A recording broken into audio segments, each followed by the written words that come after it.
ฟังไว้กลางใจเพื่อช่วยให้หูทั่วถึงชั่วดีสังฆคุณทูลไว้ในชีวิตเพื่อช่วยพิษปลดทุกข์เป็นสุขีด้วยบุญอภิวันนัญชรีสวดสดีโดยการนิรันดร์เทิน10 นิ้วกราบแนบใต้ไหวสาปาลมีธรรมในครูบาอาจารย์พระมหาเถรานุเถระท่านเจ้าคณะพระสังฆาธิการทุกรูปทุกตนขอความสุขความสวัสดีในธรรมะแห่งองค์สมเด็จพระสัมมาสัมพุทธเจ้าจงมีแก่บรรดาสาธุชนท่านผู้ฟังทุกท่านที่ได้มีโอกาสเปิดวิทยุรับฟังรายการเสียงธรรมก่อนรับตาตั้งสถานีวิทยุเพื่อการศึกษาพระพุทธศาสนาและวัฒนธรรม FM ความถี่ 104.50 เมกะเฮิรตซ์ส่งสัญญาณจากวัดจังกำสู่สถานีแม่ข่ายใหญ่วัดพระบรมธาตุเจ้าวัดพระธาตุวัดฝ่ายหินตำบลสุเทพอำเภอเมืองจังหวัดเชียงใหม่เมตตาในท่านพระครูสมุวิสุวัตวรกิโจ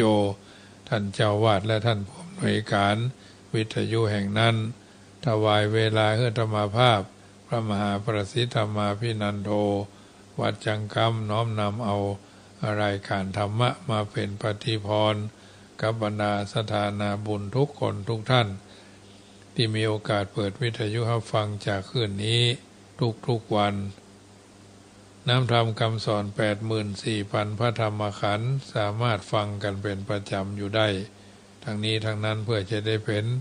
บรรทัดฐานในการเดินทางชีวิตมีหลักยึดหลักประพฤติเป็นธรรมเนียมประเพณีที่เราท่านทั้งหลายได้ประพฤติปฏิบัติเป็นลำดับไปเบื้องต้นนี้เมื่อพร้อมแล้วจะได้นำพาญาติโยมกราบพระไหว้พระเป็นลำดับไปเนอะกราบ1กราบ2กราบ3กราบ4กราบ5อะระหังสัมมาสัมพุทโธภควา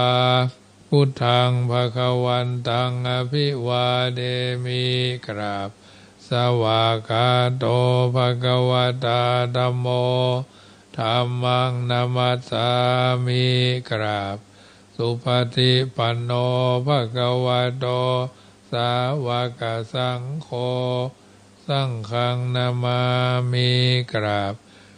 มาตาปิตุคุณังอหังวันตามิกราบ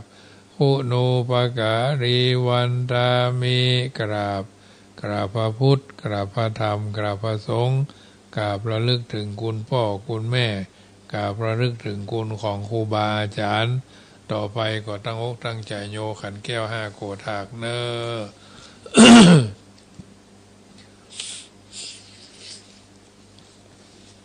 โยสันเนเสโนวาราโพธิมูเรมารังสะเสนังมหันติงวิจโยสัมโพธิมากันจิงวะอนันตัญญาโนโลกุตโมตังปันนามามิพุทธังอตังกิโกอริยปโตจนานังโมฆะปเวสายาอุจุกามะโกอายังสันติกโรปานิยานิโกตังปันนามามิธัมมังสังโฆวิสุทโธวราตกินโยสันตินทริโยสัพพมราปะหิโนคุเนหิเนเกหิสมิติปัตโตอนาสโวตังปันนามามิสังฆังนามามิพุทธังกุณาสาคะลันตังนามามิธัมมังมุนีราชเดสิตังนามามิสังฆังมุนีราชสาวกังนามามิกัมมตานังนิพพานาติกัมมุปายังนามามิกัมมตานาตายกาจาริยังนิพพานามากุเตสกังอจโยโนปันเตอจักขมายถาภเรยถามุระเหยถากุสเลเยมายังพุทธธัมมาสังฆากัมมตานาตายกาจาริยสังฆเตสุปัญจรัตเนสุเยมะตันเนสุอาทิเทวาปัจจุปันเนวะอวิวายาทิวาระโหวากายเยนะวาวาจายะวามานาสาวาปะมาทานาการวา มะการิมาเตมะยังอาจยังอาจยะโตทิสวายะถาธัมมังปฏิกโรมาเตสโนปันเตพุทธาเตรัตนาปัญจกังอนุกัมปังอุปาทายะอัจจยังอัจจยะโตปฏิกัลหันโตกัมมันโตอายะติงสังวรยามายะติงสังวริสามานาปุเนวังปฏิการิสามาพุทธปูจามหาเตจาธรรมปูจามหาปัญญาสังฆปูจามหาลาภาปูจาลาเหปูจายะโตพุทเทยะติวาสาวะเกปะปัญจสมาธิกันเตติเนโสกปริเทเวเตตาติเสปูจายะโตนิพุทเตอากุโตนาสังกาปุญญาสังกาตุงอิเมตามาปิเกนะจิอิมินาอากิตุปาปุปาราจาปุจาการวะกัมเมนะเมตยาพุทธสาทัสนัญจลภามหาสยาวานุปัจจโตพุทโธเมตโยเทวะปุจิโตสังสาเรสังสารันโตปิอปเยนะคัมมามหาเสนิปานะปัจจโยโหตุโนนิจจังนะโมตัสสะภะคะวะโตอะระหะโตสัมมาสัมพุทธัสสะนะโมตัสสะภะคะวะโตอะระหะโตสัมมาสัมพุทธัสสะนะโม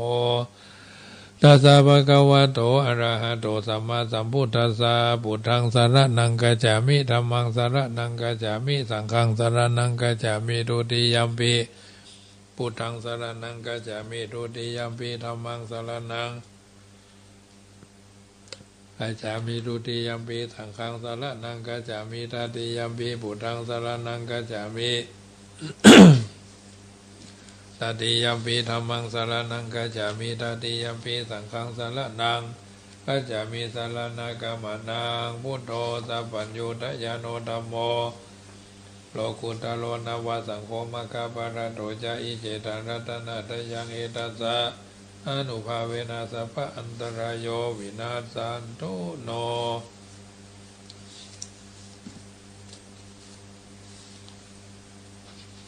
ยัสสานุสรเนนะภิอันตริเกปิปานิโนปฏิธรรมติฆาจันติภูมิยังวิยาสัพพดาสัพพุปัตตวาจารมายคาโจราภิสัมภวาขณะนานาจามุตตานังปริตันตัมปนามาเหเอวเมสุตังเอกังสมัยยังภควาสาวัติยังวิหารติเจตวันเนอนาถาบินิกัสสะอาราเมตระโขภควาภิกขุอามันเตสิภิกขโวติปาตันติติเตภิกขุภควาโตปัจจโสสุภควาเอตตะโวจะพุทธบุพังภิกขเวเทวาสุรสังฆโมสมุปยุลาโหอาโหสิอาตะโขภิกขเวสโกเทวานามินโตเทเวตาวติงเสอมันเตสิสเจมาดิสาเทวานังสังฆามาคาตานังอุปจัยยาพยังวาจัมปิตัตตังวาโลมหังโสวามะเมวัตสมิงสมัจเจตจักขังวุโลกายตามะบังหิโวตจักขังวุโลกายตังยัมภวิสติพยังวาจัมปิตัตตังวาโลมหังโสวาโสปะหิยิสติโนเจเมตจักขังวุโลกายตาอัตตปัจจปฏิสเดวราชสัตจักขังวุโลกายตาปัจจปฏิสาหิโวเดวราชสัตจักขังวุโลกายตังยัมภวิสสัตติพยังวาจัมพิตันตังวาโลมะหังโสวาโสปะหิยิสติโนเจปัจจปฏิสเดวราชสัตจักขังวุโลกายตาอัทวารุณาสเดวราชสัตจักขังวุโลกายตาวารุณาสหิโวเดวราชสัตจักขังวุโลกายตังยัมภวิสติพยังวาจัมพิตันตังวาโรมะหังโสวาโสปะหิยิสติโนเจปารุณาสเดวราชสัตจักขังอุโลกายตาอัตตาอิสานาสเดวราชสัตจักขังอุโลกายตาอิสานาสหิโวเดวราชสัตจักขังอุโลกายตังยัมภวิสติพยังวาจัมพิทัตตังวาโลมะหังโสวาโสปะหิยิสติติตังโหปนาภิกขเวสกัสสวะเดวานามินทสัตจักขังอุโลกายตังปัจจปฏิสวะเดวราชสัตจักขังอุโลกายตังวะลุณสวะเดวราชสัตจักขังอุโลกายตังอิสานาสวะเดวราชสัตถ้าจักขังอุโลกายตังยัมภวิสติพยังวาจัมปิตันตังวาโลมะหังโสวาโสปะหิเยทาปิโนปิปะหิเยทาตังกิสาเหโตสะโกหิภิกขเวเดวานามินโทอวิตราโคอวิตาโทโส อวิตาโมโหปิโรจัมพีอุตราสีปรายิติอาหารจะโขพิกเวเอวังวะธามิสเจตุมหากังพิกเวอรัญญาคาตานังวารุขามูระคาตานังวาสุญญาคาราคาตานังวาอุปจัยยะวะยังวาจัมพีตาตังวาโรมะอังโสวาโสปาหิยิสติบาชิตาโลวะหังโสวาโสมาเมวัตสมิสัมมเยอนุสรยถาอิติปิโสภคววาอรหังสัมมาสัมพุทโธวิชาจารณะสัมปันโนสุขโตโลกาวิโดอนุตตโรปุริสธรรมสารติสัทธาเทวมนุสนังพุทโธภควติมะมังคิโวภิกขเวอนุสรตังยามภวิสติพยังวาจัมปิตตังวโรมหังโสวาโสปาหิยิสติโนเจมังอนุสรายตาอัฏฐธรรมังอนุสรายตาสวากขาโตภควตาธัมโมสันติติโกอากาลิโกเอหิปัสสิโกโอปนายิโกปัจจตังเวทิทัพโพวินโยหิติธัมมังหิโวภิกขเวอนุสรตังยัมภวิสติพยังวาจัมปิตตังวโรมหังโสวาโสปาหิยิสติโนเจธัมมังอนุสรายตาอัฏฐสังฆังอนุสรายตาสุปฏิปันโนภะคะวะโตสาวกสังโฆอุจุปฏิปันโนภะคะวะโตสาวกสังโฆยายะปฏิปันโนภะคะวะโตสาวกสังโฆสามิจิปฏิปันโนภะคะวะโตสาวกสังโฆยติทังยัตตานิปุริสายุคานิอัตตาปุริสาภุคาราเอสาภะคะวะโตสาวกสังโฆอาหุนายโยปะหุนายโยตักขินายโยอัญจาริการณิโยอนุตตรังปุญญเขตังโลกัสสติสังฆังหิโวภิกขเวอนุสรตังยัมภวิสติพยังวาจัมปิตตังวาโรมหังโสวาโสปาหิยิสติโนเจธัมมังอนุสรายตาอนุสรายธัมมังหิสังฆังหิโวภิกขเวอนุสรตังยัมภวิสติพยังวาชัมปิตตังวาโรมหังโสวาโสปาหิยิสติตังกิตาหิโตตถาคโตอิภิกขเวอรหังสัมมาสัมพุทโธวิทาราโควิทาโตโสวิตโมโหอภิรุวาจัมปิยานุตตราสียปรายิติอิทัมมโวจะภควาอิทังวัตวนาสุขโตอัฏฐปารังเอตัทโวจะสัทธารัญเยรุขะโมเรวสุญญาคาเลวะภิกขโวอนุสเรทัสสัมพุทธังวยังตุมากาโนติยาโนเจพุทธังสรายทาโลกาเจตังนาราสัพพังอัตตตัมมังสรายทานิยานิกังสุเทสิตังโนเจธัมมังสรายทานิยานิกังสุเทสิตังอัสสรายทานิยานิกังสุเทสิตังอัฏฐสังฆังสรายตาปุญญเขตังอนุตตรังเอวะพุทธังสลันดานังธรรมสังฆัญญาภิกขโวปยังวาจัมปิตตังวโรมหังโสนาเหตติติยันตุนิเมตังอาวามังการัญจโยจามานาโพสกุณาสัสสะโตปะปะคะโหตุสุปินังอากาตังพุทธานุภาเวนะวินาสเมนตุยันตุนิเมตังอาวามังการัญจโย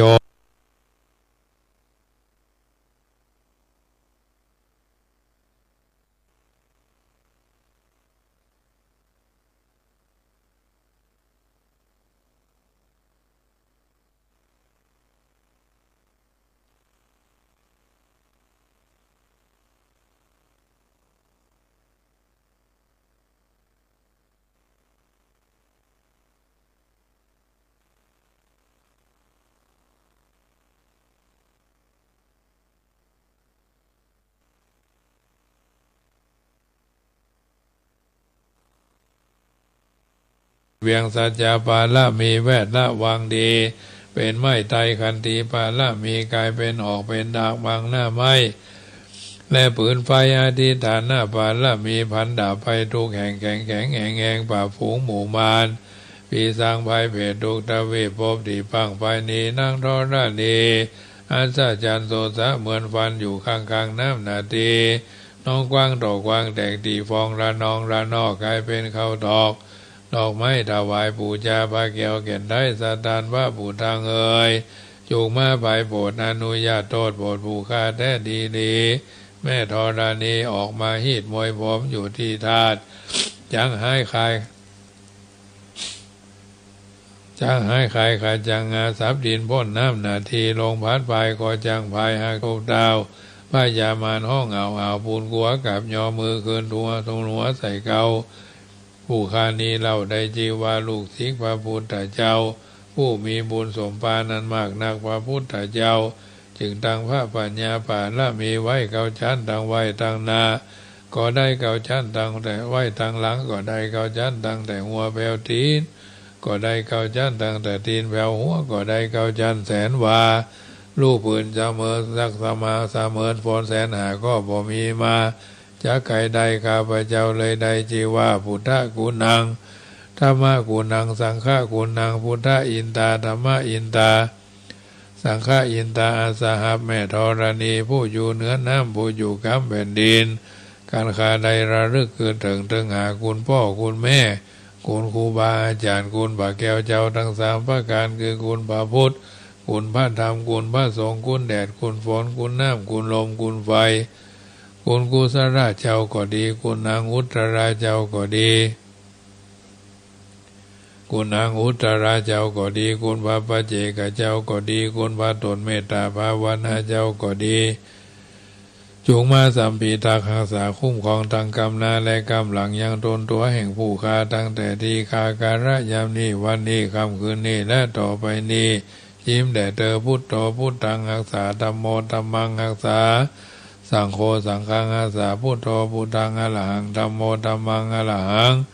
สังโฆสังฆังอะระหังพุทโธพุทธังกันหะธัมโมธัมมังกันหะสังโฆสังฆังกันหะอายุวันโนสุขังปะลัง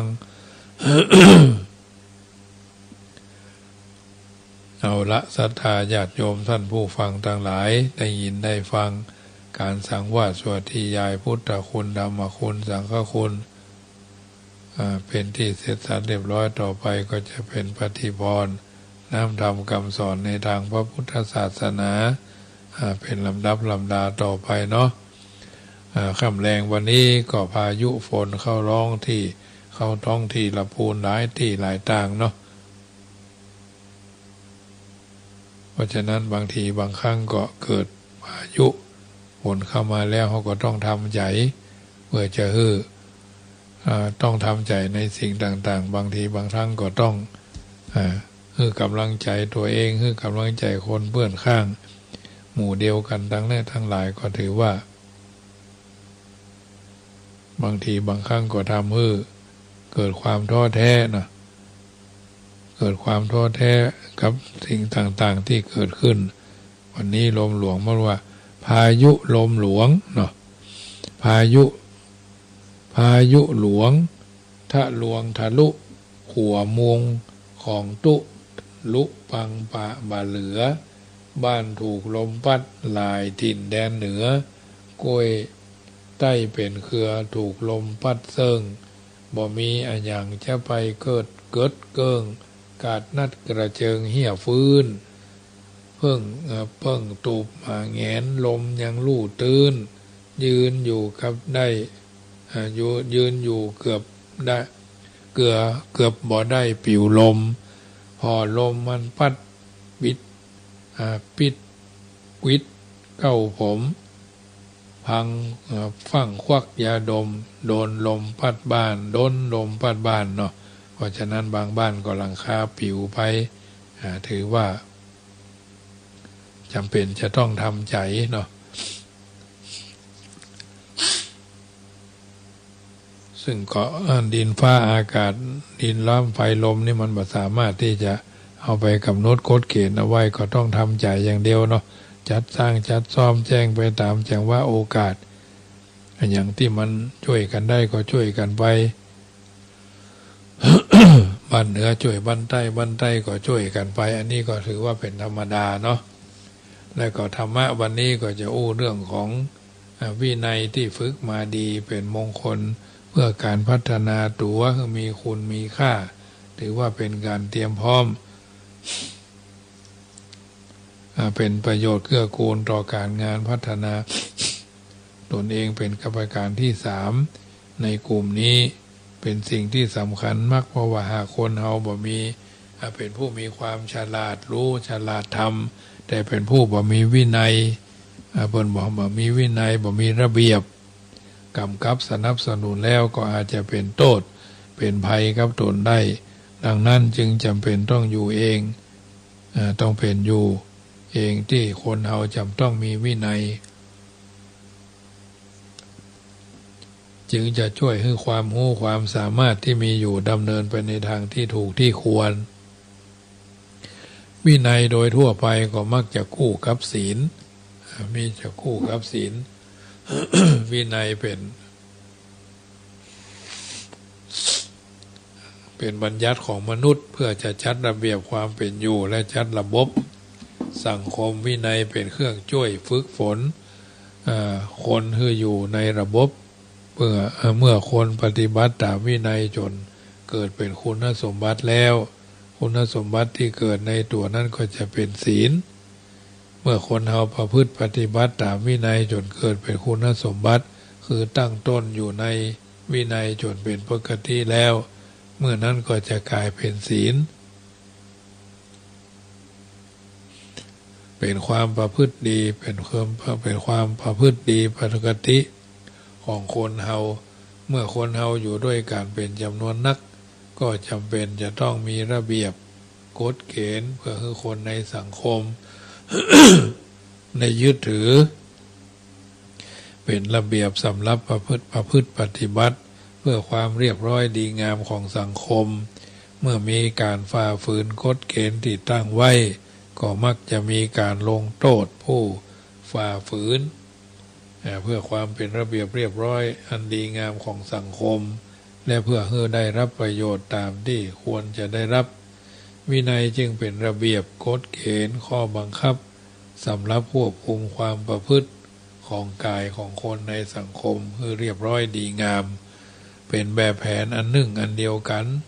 อยู่ร่วมกันด้วยความสุขสบายบ่กระทบกระทั่งกันการอยู่ร่วมกันเป็นหมู่เป็นเล่าถ้าขาดระเบียบวินัยแล้วต่างคนก็ต่างทำตามอำเภอใจบ้านก็ดีโรงเรียนก็ดีวัดก็ดีหน่วยงานเอกชนราชการรัฐวิสาหกิจก็เช่นเดียวกันถ้าบ่มีวินัยมีกฎมีกติกามีระเบียบวินัยก็อยู่ด้วยกันลำบากบ่ฮู้ไผเป็นไผบ่ฮู้ดาอ่อนบ่ฮู้ผู้ใหญ่เนาะบ่ฮู้เจ้านายบ่ฮู้ลูกน้องเพิ่นเฮาว่าหัวเพียงกันหมดเนี่ยโดยเมื่อว่าโดยประเภทวินัยนั้นท่านจำแนกแจกแจงออกเป็นสองอย่างวินัยทางโลกหมายถึงระเบียบสำหรับควบคุมคนในสังคมเป็นข้อตกลงของคนในสังคมนั้นๆเช่นพระราชบัญญัติพระราชกำหนดพระราชกฤษฎีกากฎหมายข้อบังคับระเบียบขนบธรรมเนียมวัฒนธรรมประเพณีวินัยทางธรรมก็มีสองประเภทวินัยสำหรับบรรพชิตและวินัยสำหรับคฤหัสถ์วินัยสำหรับบรรพชิตก็มีอยู่สี่ประเภท1การสำรวมในพระปาติโมกข์เว้นข้อห้ามทำตามข้อที่อนุญาต2สำรวมอินทรีย์สำรวมหูตาจมูกลิ้นกายใจ3การเลี้ยงชีวิตในทางที่ชอบ4การพิจารณาก่อนที่จะบริโภคหรือใช้สอยปัจจัย ปัจจัย4อันได้แก่จีวรบิณฑบาตเสนาสนะและขีรานะปัจจัยเพสัชปัจจัยเพสัชบริขารนะวินัยสำหรับคฤหัสถ์กับวินัยสำหรับคณะที่สำคัญก็คือเบญจศีลศีลคือการสำรวมระวังรักษากายวาจาให้เรียบร้อยสุจริตดีงามบ่มีโทษรักษากฎหมายระเบียบแบบแผนขนบธรรมเนียมวัฒนธรรมประเพณีนั่นก็คือการครองชีวิตอย่างปกติสุขมาทำตนเองและสังคมให้เดือดร้อนวุ่นวายเรียกได้ว่าศีลทำให้คนผู้รักษาอยู่เป็นเย็นเป็นสุขมาอยู่ห้อนนอนทุกข์คือหนุนนำคนผู้รักษาศีลให้สูงส่งสวยงามร่ำรวยปลอดภัยได้ในคำว่าศีลส่งให้คนสูงศีลปรุงให้คนสวยศีลนำทำให้คนรวยศีลช่วยทำให้คนรอดดังนี้เบญจศีล5ก็คือถือว่าเป็นหลักสำหรับควบคุมพฤติกรรมของคนในสังคมเป็นเครื่องมือในการแก้ปัญหาขึ้นขั้นพื้นฐานต่างๆที่จะพัฒนาขึ้นไป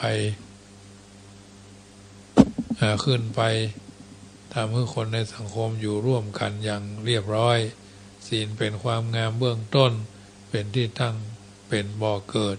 แห่งคุณงามความดีทั้งหลายเบญจศีลนี้ก็คือความเป็นกฎเกณฑ์ความสัมพันธ์พื้นฐานในสังคมเพื่อให้มนุษย์อยู่ร่วมกันด้วยดีบ่เบียดเบียนกันทำให้สังคมบ่เดือดร้อนบ่ระสำระสายเป็นรากฐานของรองรับความสงบสุขของสังคมเป็นมาตรฐานเบื้องต้นสำหรับจัดระเบียบชีวิตและสังคมมนุษย์ให้อยู่ในสภาพที่เอื้อโอกาสในการที่จะสร้างสรรค์สิ่งที่ดีที่งามหรือพัฒนาตนให้ดียิ่งขึ้นไปศีลเบญจศีลนั่นได้แก่ข้อบัญญัติ5ประการ 1. เว้นฆ่าสัตว์ 2. เว้นการลักทรัพย์ 3. เว้นการประพฤติผิดในคู่ผัวตัวเมียก็คือประพฤติผิดในกาม 4. เป็นการเว้นการพูดเท็จ 5. เว้นการดื่มสุราและเมรัยอานิสงส์ของศีลก็คนผู้มีศีลรักษาศีลปฏิบัติตามวินัยของศีลย่อมได้อานิสงส์5ประการย่อมมีโภคทรัพย์เป็นอันนักอานิสงส์ของศีลนะกิตติทรัพย์อันงามย่อมขจรไป 3. จะเข้าไปยังบริษัทใดๆย่อมแกล้วกล้าไม่เก้อเขิน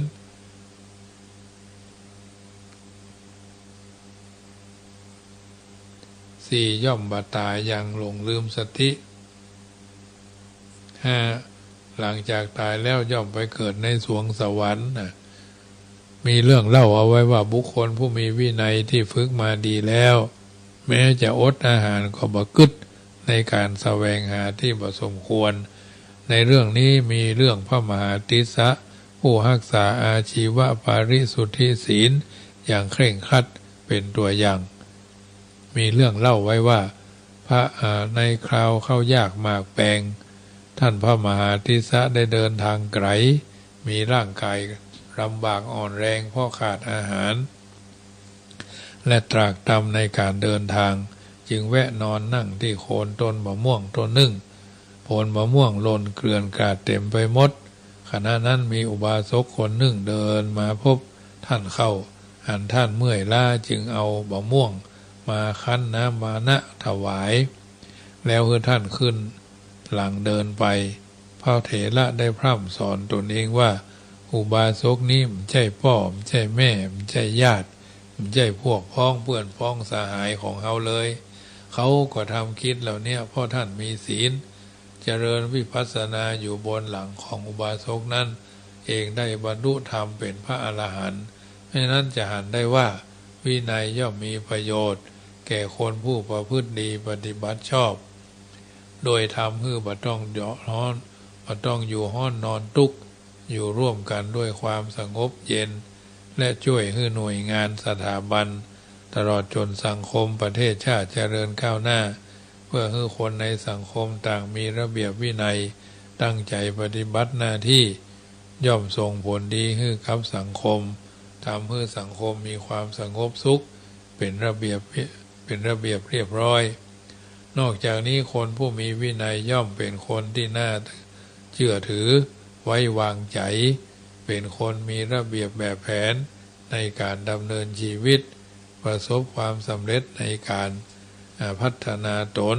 และได้รับการยอมรับจากสังคมเป็นอย่างดีประการต่อมากรรมอู้เป็นสุภาษิตญาติโยมทั้งหลายเป็นมงคลที่10เป็นหลักมงคลเพื่อพัฒนาคนให้มีคนมีค่าเป็นการเตรียมความพร้อมเพื่อประโยชน์เกื้อกูลในพัฒนาตนในประการที่4ในกลุ่มนี้อันจะเป็นการทำตนให้เป็นคนมีประโยชน์แก่สังคมได้คนผู้มุ่งหวังจะพัฒนาตนจำเป็นจะต้องมีกรรมอู้ที่เป็นสิ่งที่เป็นกรรมอู้เป็นสิ่งสำคัญมากสำหรับมนุษย์เป็นเครื่องมือในการสื่อสารที่ดีที่สุดก็ว่าได้แต่การอู้นั้นเป็นประโยชน์แก่ตนก็ได้ทำลายความสุขความเจริญของตนก็ได้เรียกว่าอู้ดีก็มีอู้เสียก็มีอู้แล้วทำให้ฮักใคร่สามัคคีกันก็มี อู้แล้วทำให้แตกแยกกันก็มีดังนั้นในสังคมมนุษย์การอู้จึงเป็นสิ่งที่จำเป็นและมีความสำคัญจะอู้คือคนจังจะอู้คือคนจะคือคนเหม็นหน้าก็ได้จะอู้คือคนฮักกันก็ได้จะอู้คือดีคือให้ก็ได้จะอู้คือคนแตกสามัคคีกันก็ได้จะอู้ก่อให้เกิดไมตรีจิตก็ได้ทำลายไมตรีจิตก็ได้คำอู้ของคนเฮาจึงเป็นสิ่งจำเป็นและสำคัญนักอันความหมายและองค์ประกอบของคำสุภาษิตคำสุภาษิตก็คือคำที่ไพเราะอ่อนหวานเป็นประโยชน์ทั้งแก่ตนและคนอื่นในทางพุทธศาสนากล่าวถึงคำสุภาษิตมีองค์ประกอบไว้5ประการก็คือ1อู้ถูกเวลา2อู้ความจริง3อู้อ่อนหวาน 4อู้แต่สิ่งที่เป็นประโยชน์5อู้ด้วยจิตเมตตาในคำอู้ถึง5ประการนี้มีรายละเอียดไปเป็นอย่างเว้นจากการอู้บดีคำสุภาษิตมีลักษณะสำคัญก็คือเมื่ออู้ออกไปแล้วจักบ่าว่าจักบ่าทำให้ตัวเองได้รับความเดือดร้อนและบ่เป็นไปเพื่อเบียดเบียนคนอื่นซึ่งก็ห้องกันว่าวจีสุจริตคือประพฤติดีทางวาจา4ประการ1เว้นจากการพูดเท็จ2เว้นจากการพูดส่อเสียด3เว้นจากการพูดคำหยาบ4เว้นจากการพูดเพ้อเจ้อพูดเท็จก็คืออู้บัดแต้คือคนอื่นฟังเข้าใจผิดจากความจริงโดยมีจุดมุ่งหมายคือคนที่มีความสัตย์ความจริงกล้าเผชิญหน้ากับความจริงอย่างสุภาพชนมณีปัญหาหรือหาประโยชน์ใส่ตัวด้วยการอู้เท็จ2เว้นจากการพูดส่อเสียดพูดส่อเสียดก็คือมาอู้ด้วยประสงค์จะยุแยคือเขาแตกแยกกันกล่าวแต่ถ้อยคำที่แท้ที่จริงเนาะสังคมสุขสมานสามัคคีเว้นจากการอู้คำหยาบก็คืออู้ที่บ่ฮื้อทำให้คนฟังเกิดความระคายเคืองใจและสอว่าผู้อู้เป็นคนที่มีสกุลต่ำโดยมีจุดมุ่งหมายคือคนเป็นคนสุภาพเรียบร้อยรู้จักสำรวมคำอู้ของตนประกอบความระคายเคืองใจแก่ผู้อื่นด้วยคำอู้เว้นการพูดเพ้อเจ้อเว้นจากการพูดเพ้อเจ้อก็คืออู้เหลวไหลบ่อู้พ่อยสักแต่ว่ามีปากอยากอู้ก็อู้ออกไปโดยหาสาระอันใดบ่ได้อู้แต่ถ้อยคำที่มีสาระมีหลักมีฐานมีที่อ้างอิงถูกกาลเวลามีประโยชน์โดยมีจุดมุ่งหมายคือตัวคือคนมีความรับผิดชอบต่อคำอู้ของตนอันนี้คือวาจาสุภาษิตนำมาอู้เอิญเจริญพรมาเป็นปฏิพรกับท่านสาธุชนท่านผู้ฟังทั้งหลายได้ยินได้ฟังในภาคค่ำยามคืนของวันพฤหัสบดีที่9วันนี้อาตมาภาพได้อู้เอิญเจริญพรให้ท่านทั้งหลายได้ฟังแล้วก็นำไปเป็นประทีปธรรมนำชีวิตของเฮาท่านทั้งหลายเป็นลำดับไปญาติโยมสาธุชนท่านผู้ฟังทั้งหลายปัจจุบันนี้เฮาจะอ่านว่าลูกมักจะทิ้งพ่อแม่มีคำบัณฑิตผู้รู้กล่าวเอาไว้ว่าบางคนบ่เคยอู้จาดีกับพ่อกับแม่แต่กับคนอื่นอ่อนน้อมถ่อมตนเนี่ยคือก็บ่เตื้อลูกบางคนกับพ่อกับแม่ขี้จิขี้เหนียวจะกินก็กลัวพานจักทานก็กลัวเสี่ยงเป็นเดือดเป็นดังเป็นชมเป็นซ้ำแต่กับเพื่อนฝูงยอมใจถึงไหนถึงกันบางคนลูกบางคนกับพ่อกับแม่บ่เคยรักษาน้ำใจใครว่าก็ว่าใครกล่าวก็กล่าวใครกระทบกระเทียบเปรียบเปยอยู่เป็นระยะแต่กับคนทั่วไปมารยาทดีลูกบางคนพ่อแม่เป็นภาระแต่กับคนอื่นยอมเสียสละได้ว่าลูกบางคนขึ้นว่าการบอกฮักพ่อแม่มันน่าอายแต่กับคนอื่นบ่ใช่พ่อใช่แม่ใช่พี่ใช่น้องเอาก็บ่ได้การออกจากต้องเขามาอู้หวานนี่คือก็บ่เตื้อสารเพสารพัด ลูกบางคนพอหาความห่วงใยพ่อแม่น่ารำคาญยังล่ำเลยแม่เอ้ยอันบึดจะนึ่งหน้าเบื่อนายเฮ้ยแม่เนี่ยบางทีบางครั้งก็จมซ้ำเล่าคนนั้นฟังเล่าคนนี้คนเท่านี้นะมันจะธรรมดาอยู่เฮ้ยอย่างนั้นเนี่ยเอาพ่อเอาแม่ไปเล่าก็มีญาติโยมทั้งหลายแต่ไปวิ่งหาความห่วงใยจากไผ่ก็หมูซึ่งจะเป็นสกุลมูลเชื้อเอาสักหน่อยลูกบางคนบ่เคยรู้สึกขอบคุณพ่อขอบคุณแม่ที่ทำทุกอย่างให้ตั้งแต่เจ็ดเหนี่ยวเจ็ดขี้อุจจาระปัสสาวะเกี่ยวขืนเข้าให้ในใส่ในปากม้ามเข้าแหลมบ่เคยทึกถึงเลยลูกอกตัญญูทั้งหลายลูกทิ้งพ่อแม่มันถึงเป็นอย่างนี้ลูกบางคนซาบซึ้งในเวลาคนอื่นทำดีด้วยแค่เล็กน้อยแต่บางคนบ่เคยแคร์ว่าทำให้พ่อแม่เสียใจขนาดไหนไว้แม่เยอะน่ะเยอะปร่ำเบื่ออย่าอันล่ำเหลือคนเท่าเนี่ยโอ้บ่ฮู้เรื่องฮะอย่าบึดจะนึ่งมันไปว่าคือพ่อแม่นะอย่าโยมทั้งหลายเป็นบาปเป็นกรรมนะแต่ดันไปแคร์ความรู้สึกของคนทั้งโลกพ่อแม่บ่ได้หนีหน้าที่รองรับอารมณ์ของเฮาเลยด่าพ่อแม่ก็บ่ได้ตอบด่าว่านี่พ่อแม่ก็ไม่ได้สนใจด่าแค่พ่อให้แม่เอานี่นะและบ่ได้มีหน้าที่ทำทุกอย่างให้คุณไปจนวันตายอย่าแสดงความฮักเพียงเพราะอยากจะสร้างภาพจำไว้ว่าต่อให้คนต่างโลกหันหลังให้พ่อให้เฮามีคนที่มีความ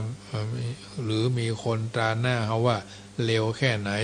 แต่พ่อแม่บ่เคยว่าเขาลูกอดเอาจะมันเตะมันว่าคือมันจะเจ็บใจไหมลูกเอ้ย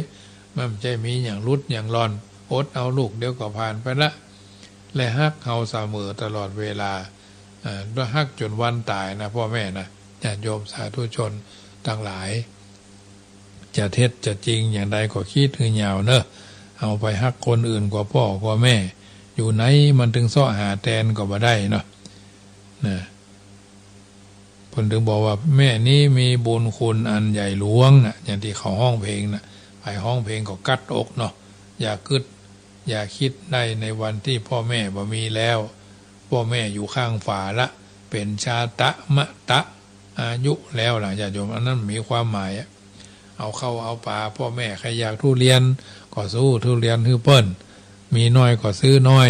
พ่อแม่ใครกินนั่นกินนี่เอาไปเข้าเนาะน้ำเกณฑ์เหมือนเพื่อนทำมือเอาตอนน้อยๆนะเอาก็จะได้สบายในที่สุดวันนี้รายการเสียงธรรมนำสุขญาติโยมสาธุชนเสียงธรรมก่อนรับตาผู้เอิญเจริญพรมาให้ท่านทั้งหลายได้ฟังเนอะเก็บเล็กเก็บน้อยเก็บไปคิดเก็บไปพิจารณาแต่กาบัดแต่กาเอาได้เป็นอย่างว่าก็เป็นอย่างเอาได้เป็นอย่างว่าก็ปรับปรุงเปลี่ยนแปลงแก้ไขเนาะจะได้อยู่สุขสบายก่อนนำรายการจะท่านไปก็จะไปลืมเนอะวันที่15ถึงวันที่22งานทำบุญส่งน้ำพระธาตุเจดีย์วัดพระธาตุเจ้าหริพูนชัยเดือน8เพ็งวันที่8ถึงวันที่22งานเดินงานไหว้สาบารมีธรรมไหว้บารมีพระธาตุเจ้าดอยสุเทพผลก็มีการสวดมนต์ทุกตอนเช้าทุกตอนบ่ายทุกตอนค่ำมีการฟังพระธรรมเทศนาอาตมาภาพก็จะเดินทางขึ้นดอยในวันที่21เหมือนกันโยมแม่จันเพญคำโพธาก็คงจะไปปะกันที่หอจุดหอชมดาวเนาะวันนั้นก็ไปปะกันนะธรรมนูญไปแจกเพิ่นว่าล้ำมีว่าอนุโมทนาด้วยนะแม่พัฒนันโดยกี่หันเพิ่นฟ้อนแวบๆอยู่ในอันเฟซเนาะปุ่นบนดอยสุเทพพุ่นน่ะนัจจคีตะวาทิตะวิสุกะทัศนาเนาะเพิ่นข้างหน้าดูหน้าชมของเพิ่นความสามารถเฉพาะบุคคลวันที่21นี่ก็ที่บ่าย4 โมงก็จะเดินขึ้นดอยเนอะญาติโยมทั้งหลายไปจะร่วมบุญร่วมกุศลร่วมเป็นเจ้าภาพสังฆทานร่วมถวายท่านอาจารย์พระมหาประสิทธิ์หรือร่วมทำบุญกับน้ำกาไฟวัดดอยสุเทพเท่าที่เราทำได้ตั้งกองบุญเอาไว้99กองบุญเนอะร่วมกินร่วมทานกันได้ไผทำก็ได้บ่ได้ทำก็บ่เป็นหยังญาติโยมอาตมาก็ตั้งสัจ